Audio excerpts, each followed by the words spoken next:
Hi, my name is Sara Franti, and I am the co-founder of Do It for the Love, a nonprofit that my husband and I founded, and also the co-owner of Soulshine Bali Resort and Retreat in Ubud, Bali, which is where I am here recording from to send this message to you. And I never thought that I wanted to be a business owner or an entrepreneur. I never really saw that in my family. However, I did a podcast recently and someone mentioned that my parents are absolutely entrepreneurial. They moved to Canada as refugees in 1982 because of religious persecution in Iran.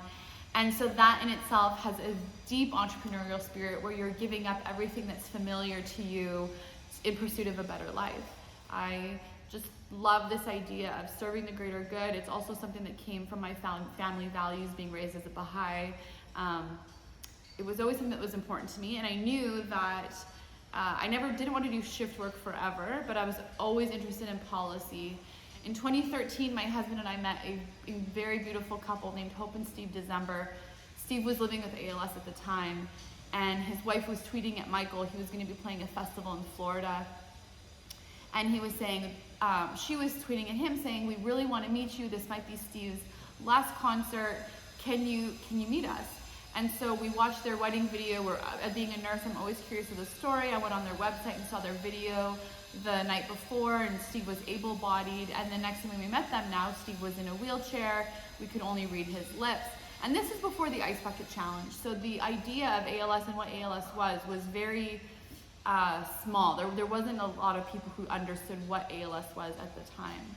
And so we invited them to the side of the stage, and Michael brought Steve and Hope out during this song. My husband, Michael Franti, is a musician, and he has a song called Life is Better With You that he wrote for our wedding.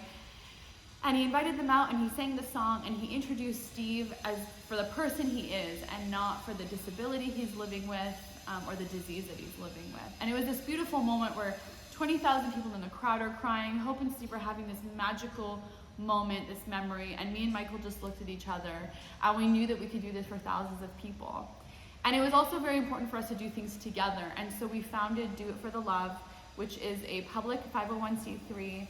We send adults and children living in end stages of life-threatening illness, children and with severe trauma and challenges, and wounded veterans to live concerts. And when the pandemic hit, that completely shut down. Everything that my family did actually shut down. And we were thinking like, oh my gosh, how are we gonna pay the mortgage this month? Because everything has come to a complete halt. And I was never part of the hotel. It was a project that my husband had begun before we were married. And by way of marriage, it became something that we both invested in. And we would come and host retreats here, and it was really incredible. And I got to support it as an advisor role. But we happened to be in Bali when the pandemic hit. We were hosting our own retreat called Soul Rocker Retreats, and everything shut down. And as a nurse, I thought, gosh, we have to go back to San Francisco where our home was. And Michael was like, I want to stay. I've always wanted to live in Bali, but I toured. This is my only chance. And we even had a talking stick to kind of make the decision, and we decided that we were going to leave. And 2 days before our flight, I looked at Michael and I said, you know what, let's just stay. Let's do it. Let's give it a shot here. And I had no idea what we were getting ourselves into. I'd never lived on the island of Bali. We would always just come in here and work and leave and get back to our life in America. And so we established our lives here. And out of necessity, I had to bring all the skills that I had developed through my nursing career, working in the emergency room, my communication skills, my strategy skills, working under pressure, all the skills I acquired founding a nonprofit, donor cultivation, fundraising, sales, marketing, and I had to bring that here and now figure out how we were going to survive the pandemic. And that's the word that we were using. How are we going to survive? And about 5 months in, I remember it was about August 2020, Michael and I got up one morning, and he looked at me and he said, you know what, Sara? Your parents are refugees. They came and they fought for their family. I was adopted. My parents adopted me and fought for me. And we can do this too, and we can fight too, and we can fight for our team. We did not let go of a single employee who we believe is our greatest asset and the greatest value to our business. And so we decided that we're gonna thrive. We're gonna come out of the pandemic stronger than ever. We're going to set some big goals for ourselves. and we're gonna work together to achieve them, and we have, and we're so excited. We're now sitting in March of 2022. We've built 17 new luxury rooms. You might be able to hear the construction behind me a little bit. A brand new yoga shala that I'm sitting in that can now have a 65 mat capacity, new restaurant, new pool, and we've been able to level up this property. And it was the pandemic that we chose to use the space and the time the pandemic gave us to reimagine this. And that doesn't mean that it wasn't stressful. It's still extremely hard work, but we're excited. And that, you know, Steph said, why don't you speak to what's a big juicy goal that your family has for 2022? And I think the biggest goal that we have is to maintain the sense of gratitude that we were able to find through the pandemic. We've never been happier and we've never been more grateful. And again, it doesn't mean that we haven't been stressed out and we haven't had anxiety and we haven't had arguments and we haven't had unknowns. We've had all those things to a level we never thought we could have had, and yet we still have this deep well of gratitude that we can tap into and draw from when we're having those really hard moments. And so my goal is to open Soulshine. They just announced that the border opened completely, no quarantine on arrival here in Bali. And so we're so excited because now teachers can continue to bring students here to Soulshine, and people can also come, now that we've expanded our size, stay here as a resort. You can have a la carte retreat vacations. We're launching a special a la carte retreat program. We have artists in residence this summer. We're bringing in incredible artists to host retreats here. So we're just so excited, and at the end of the day, we just want to keep ensuring that we have this theme of gratitude that's inspiring us. And I just want to end this with, our family has a mantra, and it's our guiding light in every decision that we make and everything that we do. And I want to share it with you.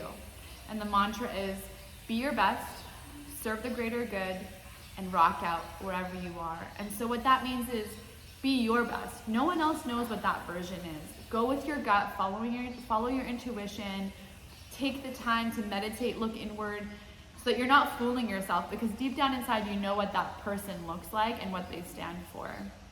Serve the greater good as serving that which is greater than yourself, which for us brings a lot of purpose and passion into our life. And then rock out wherever you are, have fun.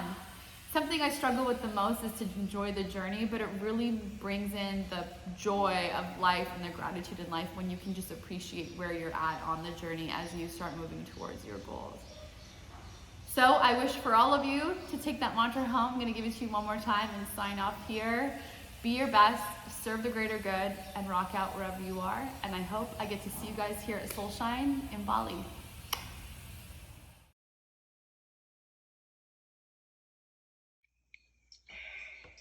I don't know if you can hear this guitar or not. Of course. Can you hear it? Yeah. Okay. So,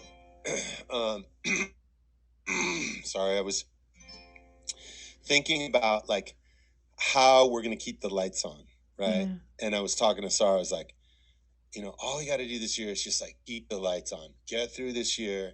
Next year's going to pick up again, but we got to like not totally lose it. And then I started thinking about that it was more than just paying the light bill and paying our staff here and doing, you know, all the other things to just stay afloat financially. But it was like, how do I keep the lights on in my heart? Mm-hmm. How do I keep the optimism going so that I'm not up all night every night? Sorry, I just need to take some water.